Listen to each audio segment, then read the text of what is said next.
আজকের এই দিনটার প্রস্তুতি নেওয়া হচ্ছে মামার জন্য হেনাকে আনার। তো ওই দিন গায়ে হলুদ ছিল, রাতে আমরা দেশের বাড়িতে যাই, মানে গ্রামের বাড়িতে যাই। ওইখানে যাওয়ার পর বান্ধবীর সাথে দেখা আর বান্ধবীর সাথে চায়ের আড্ডা দিয়ে চলে আসলাম গায়ে হলুদে। এখানে আরও গুণী মামিরা ছিল, তারা অনেক কিছু বানিয়েছে। সাদা একটা পুডিং বানিয়েছে, সবথেকে বেশি ভালো লেগেছিল এটা। আর সুন্দর করে সাজিয়ে গুছিয়ে একসাথে করেছে সবাইকে।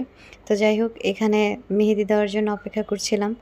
গায়ে হলুদে যাব, বিয়েতে যাব, আর মেহেদি দেব না, এক হাতে তো অন্তত মেহেদি পড়তেই হবে। তো আমি সিরিয়ালে ছিলাম, অনেকক্ষণ পর সিরিয়াল শেষ হয়ে আমার হাতে মেহেদি দেওয়ার পালা আসলো।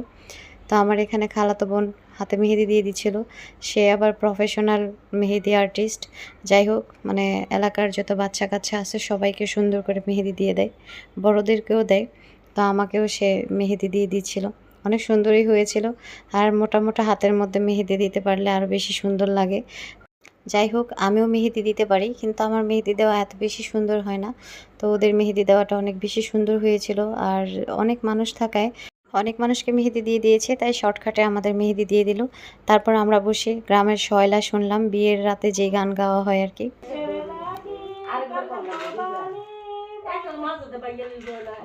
তারপর দিন সবাই মিলে চলে গেলাম হেনাকে আনতে, মানে আমাদের মামিকে আনতে।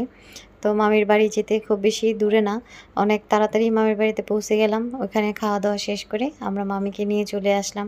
আসলে ভিডিওটা অনেক দিন আগের, বা অনেক প্ল্যানিং ছিল এই বিয়ে নিয়ে, কিন্তু খুব তাড়াতাড়ি যেন শেষ হয়ে গেল সব। তো আজকের ভিডিওটি এই পর্যন্তই। সবাই ভালো থাকবেন, আল্লাহ হাফিজ।